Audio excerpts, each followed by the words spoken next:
चलो देखो इधर 3 प्लस कर्णी 3 इसका गुणा करना है अपन को पाए 2 प्लस कर्णी 2 में, ठीक है।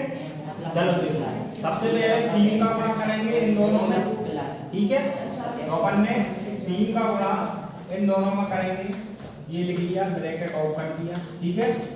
प्लस कर्णी 3 का करेंगे फिर से इन दोनों में, प्लस कर्णी 3 का इन दोनों में, ठीक है। 2 प्लस कर्णी 2 इसका मतलब वही है जो हमने शुरू में बताया था, इसका गुणा इसमें करेंगे, फिर इसका गुणा इसमें करेंगे, फिर इसका गुणा इसमें करेंगे और इसका गुणा इसमें करेंगे, बात वही है। देखो 3 का गुणा सबसे पहले 2 में करेंगे, ये हो गया 3 का गुणा 2 में, फिर 3 का गुणा प्लस का कर्णी 2 में करेंगे, तो ये देखो 3 का गुणा प्लस के कर्णी 2 में हो गया, ठीक है। फिर इसका करेंगे इन दोनों में, ठीक है। करें गुणा 3 का 2 में गुणा करोगे 6 आ जाएगा, 3 का कर्णी 2 में करोगे नंबर आगे लिखना है, कर्णी पीछे लिखना है, 3 कर्णी 2, ठीक है। प्लस यहाँ पर देखो कर्णी 3 का गुणा 2 में करोगे 2 कर्णी 3, ठीक है। कर्णी 3 का गुणा कर्णी 2 में करोगे कर्णी 6। अब देखो यदि कर्णी के अंदर संख्या सेम होगी, कर्णी के अंदर यदि किसी भी नंबर की संख्या सेम होगी तो जोड़ेंगे और घटाएंगे, सेम नहीं होगी तो कुछ नहीं करेंगे। यहाँ पर सेम दिख रहा है आपको, कुछ नहीं दिख रहा ना सेम, तो बस आंसर यही हो जाएगा तुम्हारा, यही आंसर है। इतना सा सवाल था बस, ठीक है। चलो इसको देखो 5 प्लस कर्णी 2 का स्क्वायर होल स्क्वायर है दोनों का, ठीक है। अब क्या होगा इसमें, या तो ये वाले नंबर 2 बार लिख लो आप, या तो ये वाले नंबर 2 बार लिख लो, मतलब 5 प्लस कर्णी 2 एक बार और 5 प्लस कर्णी 2 बार, ठीक है। लिख लिया 2 बार। अब सेम प्रोसेस है, ये वाली विधि है ना, इससे ही अपन को ये गुणा करना है, या तो ऐसे कर लो, ऐसे नहीं करना तुम्हें, a प्लस b का होल स्क्वायर, ये वाला फॉर्मूला होता है a प्लस b का होल स्क्वायर, इसका मतलब होता है a square plus b square plus 2ab, यही होता है।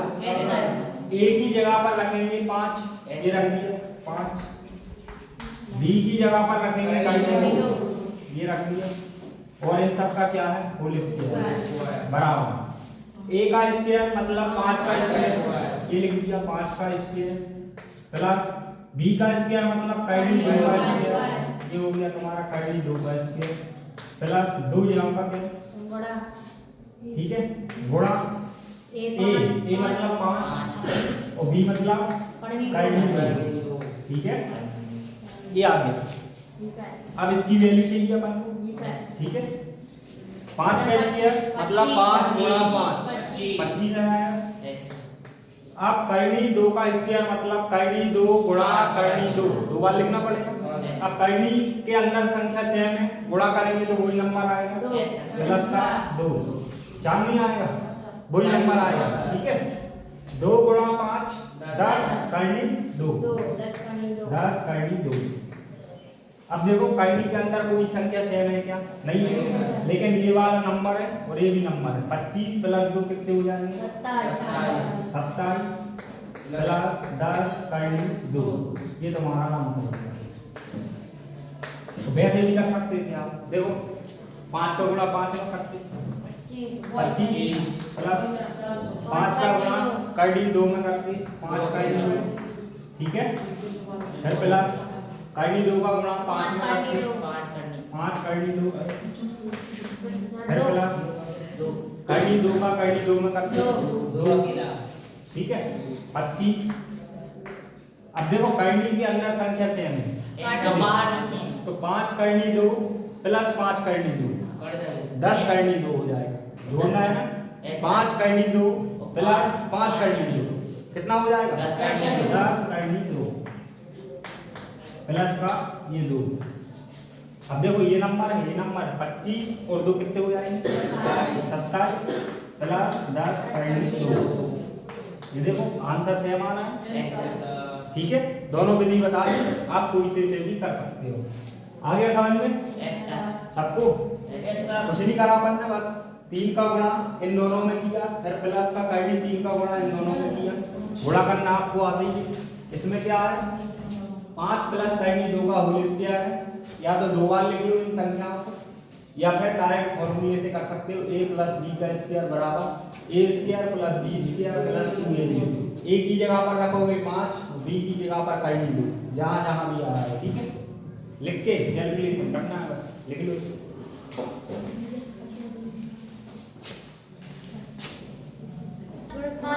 तुम टाइम लगाओ। चलो देखो हर के परिवेकरण करना है अपन को 1 बटा कर्णी 7 माइनस कर्णी 6। काय का परिवेकरण करना है? ऊपर का अंश नीचे का। तो क्या करेंगे, हर का नीचे और ऊपर गुणा करेंगे, लेकिन निशान को बदल देंगे। माइनस होगा प्लस करेंगे, प्लस होगा तो माइनस। चलो देखते हैं 1 बटा कर्णी 7 माइनस कर्णी 6, ठीक है। गुणा करेंगे ऊपर कर्णी 7 प्लस माइनस का प्लस कर्णी 7 प्लस 6, ठीक है।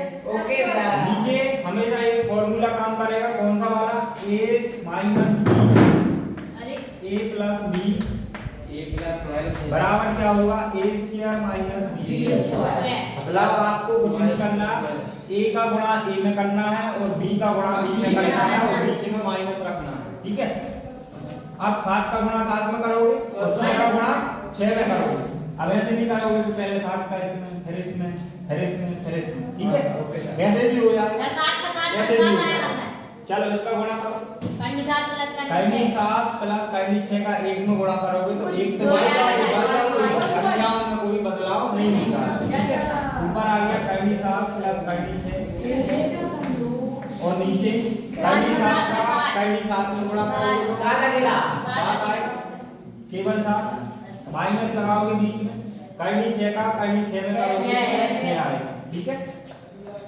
चलो कर्णी 7 ऊपर रहा प्लस कर्णी 6, नीचे क्या बचा? 1 लिखने की जरूरत नहीं है, इतना लिख देना, वैसे जरूरत नहीं है। आंसर यही आ गया। ये वाला देख लो 125 है, घात कितनी है? 1 बटा 3, ठीक है। तो 125 के अपन क्या करेंगे? टुकड़े करेंगे, 5 की पावर 1 बटा 3, ठीक है। अब देखो 5 गुणा 5 कितना हुआ? 25 गुणा 5 125। तो यदि अपन 125 को 5 गुणा 5 गुणा 5 लिखें कोई दिक्कत नहीं। इसकी घात कितनी है? 1 बटा 3। अब अपन इसको ऐसा लिख सकते हैं 5 की घात 3। 125 को ऐसा लिख सकते हैं 5 की घात 3। अब इसके इधर घात कितनी है? 1 बटा 3। 3 से 3 कैंसिल। ऐसे ही करते हैं, ऐसे ना करें, ये लो ऐसे कर देते हैं, ठीक है। अब कर दो तुम 3 से 3 कैंसिल, 5 की घात 1 मतलब 5 अकेला, तो आंसर क्या आ गया? कर लोगे? यहाँ पर 2 भी लिखा आ सकता है, 5 भी, उसकी घात कितनी भी आ सकती है, बस तुम्हें टुकड़े करना आना चाहिए, ठीक है। इसको आप लोग लिख लीजिए, इसके बाद आगे चलेंगे अपन।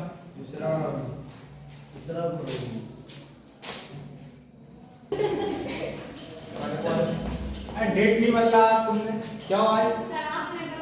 ये है ना अध्यक्ष उपाध्यक्ष। हाँ सर, अध्यक्ष नहीं बदला सर।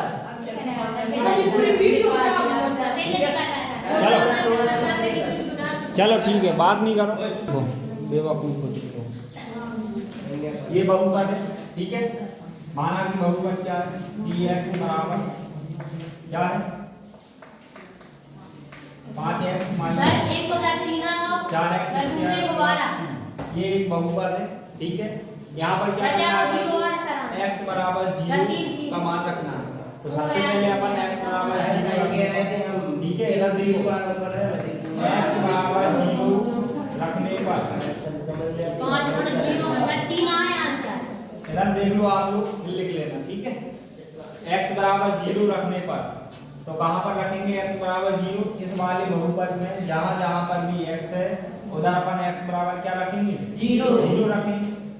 पी जीरो बराबर 5 गुणा जीरो, एक्स की जगह पर जीरो रख दिया यस सर, माइनस जगह पर 4 गुणा जीरो का स्क्वायर प्लस 3, ठीक है। चलो जीरो माइनस जीरो प्लस 3 बराबर 5 का गुणा यदि जीरो में करोगे तो जीरो ही आएगा, जीरो माइनस जीरो, यदि जीरो का स्क्वायर करोगे तब भी जीरो। जीरो, और जीरो का 4 में गुणा करोगे तब भी जीरो। जीरो प्लस प्लस का 3, बराबर 3 तो बी जीरो की वैल्यू कितनी आ गई? 3 आ गई। सर जी तो बोल रहे थे कि एक बार जीरो एक बार एक बार ये मान हो गया, अब सेकंड लिखोगे सवाल एक ही। हाँ सर जी बोल रहे थे आपसे, ऐसा लिखोगे, हाँ ये बोल रहे हाँ तो हैं, देख सही लो है। इसलिए जो हम आपसे पूछ रहे हैं फिर बी एक्स बराबर क्या लिखोगे? ये वाला वाला ऊपर लिखोगे 5x minus 4x square plus 3, फिर क्या लिखोगे? x बराबर -1 रखने पर, सर जो आओ तो ठीक है पेपर में आएगा ये वार्षिक परीक्षा में, p माइनस 1 बराबर 5 गुणा -1 माइनस 4 -1 का स्क्वायर प्लस 3, ठीक है। p माइनस 1 बराबर 5 का गुणा यदि -1 में करोगे तो -5, ठीक है। अब ये देखो -4 ब्रैकेट में देखो 1 का -1 का यदि आप स्क्वायर करोगे तो माइनस माइनस प्लस हो जाएगा, प्लस 1 आएगा, ठीक है, प्लस 3 माइनस 1 बराबर -5 -4 प्लस का 3, ठीक है। -5 और -4 कितने हो जाएंगे? प्लस 9 हाँ माइनस के 9 -9, ठीक है, क्योंकि निशान हमेशा बड़ी संख्या का आता है। माइनस माइनस प्लस तो हो गया, लेकिन निशान आएगा हमेशा बड़ी संख्या का, तो बड़ी संख्या में माइनस का निशान है। -5 और -4 माइनस का 9, ठीक है, प्लस का 3 माइनस 1 की वैल्यू कितनी आ गई? अभी इधर देखो माइनस प्लस क्या होगा? माइनस, तो ये घटेगी संख्या है, माइनस क्या आएगा? माइनस -6, लेकिन निशान हमेशा बड़ी संख्या का आएगा, तो बड़ी संख्या में क्या है? -6, ठीक है, ये आ गया। फिर ऐसे ही रखोगे आप लोग x बराबर 2, क्या रखोगे? x बराबर 2, ठीक है। तो बहुपद क्या दिया है? बहुपद दिया है px बराबर -5x minus 4x square plus 3। अब इसमें क्या रखोगे? p x की जगह पर 2, 5 गुणा 2 हो जाएगा -4, 2 का स्क्वायर प्लस का 3, 5 गुणा 2 कितने हो जाएंगे? 10 माइनस 2 का स्क्वायर 4 गुणा 4 16 प्लस 3। अब ये देखो ये प्लस का है, ये भी प्लस का है, तो 10 और 3 13 हो जाएंगे, 13 माइनस 16। अब देखो 13 में से 16 को माइनस करना है, कितने बचेंगे? अरे छोटी संख्या में से बड़ी संख्या माइनस करोगे तो माइनस पे ही आएगा ना। 13 में से माइनस का 16 है, ठीक है, तो क्या आएगा? माइनस का 3, ठीक है। निशान हमेशा बड़ी संख्या का आएगा, 16 में माइनस है इसलिए माइनस का 3, ठीक है। अब किसी को दिक्कत हो तो बताओ, करना कुछ नहीं है, एक बहुपद लिखा आएगा, उसमें ऐसे मान रखना है, x बराबर 0 रखना है एक बार x बराबर -1 रखना है, एक बार x बराबर 2 रखना है, ठीक है। ये बहुपद लिख लिया अपन ने। अब अपन रखेंगे x की जगह पर 0, जहां जहां पर भी x है उधर उधर 0 करके कैलकुलेशन करेंगे तो p 0 की वैल्यू कितनी आ गई? 3 आ गई। ऐसे ही फिर रखेंगे दूसरी बार में x बराबर -1, ये है तुम्हारा बहुपद, ठीक है। अब इस बहुपद में x की जगह पर क्या रखोगे? -1 रखोगे, -1 रखने पर ये करोगे तो p -1 की वैल्यू कितनी आएगी? -6, ठीक है। फिर रखोगे x बराबर 2, बहुपद यही रहेगा। इस बहुपद में x की वैल्यू क्या रखना है? 2 रखना है, ये रख दिया अपन ने। x की वैल्यू 2 रखोगे तो p 2 की वैल्यू कितनी आएगी? -3, ठीक है। कर लोगे? ठीक है, लिख लो।